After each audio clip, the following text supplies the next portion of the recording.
नमस्कार दोस्तों, आपका हार्दिक स्वागत है आपके अपने चैनल एसपी जोन पर। आज की इस वीडियो में प्रस्तुत है माँ दुर्गा और महिषासुर की कहानी। महिषासुर एक असुर जाति का दैत्य था, जिसका वध करने के लिए माँ दुर्गा ने अपना रौद्र रूप धारण किया था। माँ के उस रूप को माँ कात्यायनी भी कहा जाता है। महिषासुर रंभ असुर व एक भैंस का पुत्र था, जिसे भगवान ब्रह्मा से वरदान प्राप्त था। इस वरदान के कारण ही उसकी शक्तियां बहुत बढ़ गई थीं। इस कारण देवताओं के लिए भी उसे पराजित कर पाना असंभव था।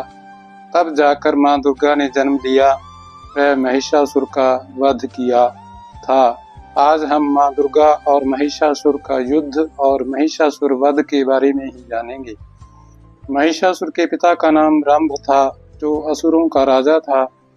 एक दिन उसका जल में रहने वाले एक महिष यानी भैंसे पर मन आ गया वह उसने उसके साथ संबंध बनाया।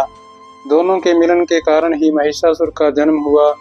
संस्कृत में महिष का अर्थ भैंस से होता है, इसलिए उसका नाम महिषासुर पड़ा। उसका शरीर भैंस के समान काला व बलवान था। अपने आप को सबसे शक्तिशाली बनाने के लिए उसने कई वर्षों तक भगवान ब्रह्मा की तपस्या की। भगवान ब्रह्मा उसकी तपस्या से प्रसन्न हुए तथा उससे वरदान मांगने को कहा। तब महिषासुर ने अमर होने का वरदान मांगा, तो ब्रह्मा जी ने यह देने से मना कर दिया।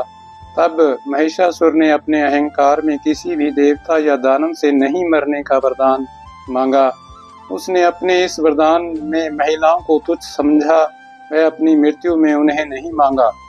भगवान ब्रह्मा से वरदान पाकर महिषासुर अपनी असुर प्रवृत्ति के कारण उसका दुरुपयोग करने लगा तथा सभी पर अत्याचार करने शुरू कर दिए।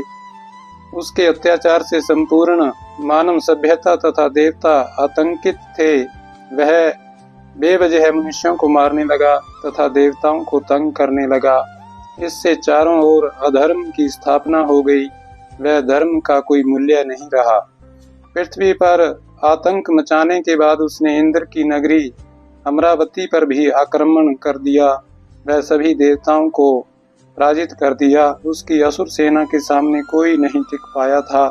सभी देवता भगवान शिव व विष्णु से सहायता मांगने गए।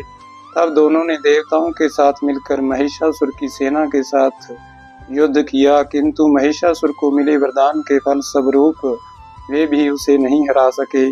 भगवान शिव और विष्णु जान गए थे कि महिषासुर का वध करने के लिए किसी अद्भुत शक्ति का प्रकट किया जाना आवश्यक है।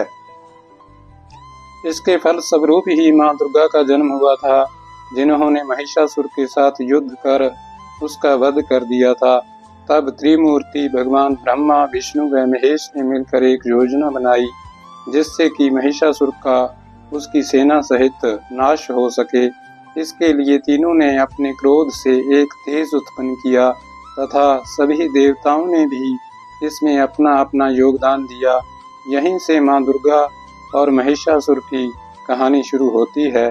त्रिमूर्ति तथा सभी देवताओं के तेज व ऊर्जा से एक शक्ति पुंज का निर्माण हुआ व उससे माँ दुर्गा का कात्यायनी रूप प्रकट हुआ।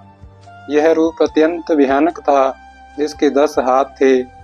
फिर भगवान शिव ने अपना त्रिशूल, भगवान विष्णु ने अपना सुदर्शन चक्र व सभी देवताओं ने अपने अपने अस्त्र शस्त्र माँ कात्यायनी को दे दिए। उसके बाद माँ महिषासुर की सेना के पास गईं। वह जोर जोर से गर्जना करने लगी। अपने सामने एक स्त्री को विनाशक रूप में देखकर महिषासुर की सेना को आश्चर्य हुआ।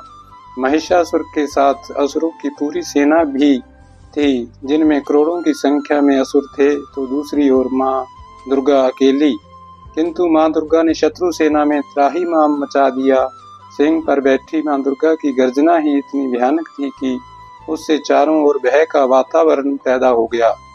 फिर माँ ने अपने अस्त्रों से शत्रु सेना में भयंकर मार काट मचा दी। यह युद्ध 9 दिनों तक चलता रहा। वह माँ दुर्गा बिना थके लगातार असुरों का नाश कर रही थीं। धीरे धीरे करके महिषासुर के सभी मित्र, सिपाही, मंत्रीगण, सेनापति इत्यादि मारे गए। अंतिम दिन अर्थात 10वें दिन महिषासुर का मां दुर्गा से युद्ध हुआ। तब माँ दुर्गा ने भगवान शिव से मिले त्रिशूल से महिषासुर का वध कर डाला।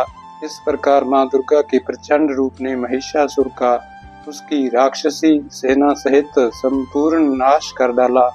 वह धर्म की पुनः स्थापना की। जय माता दी।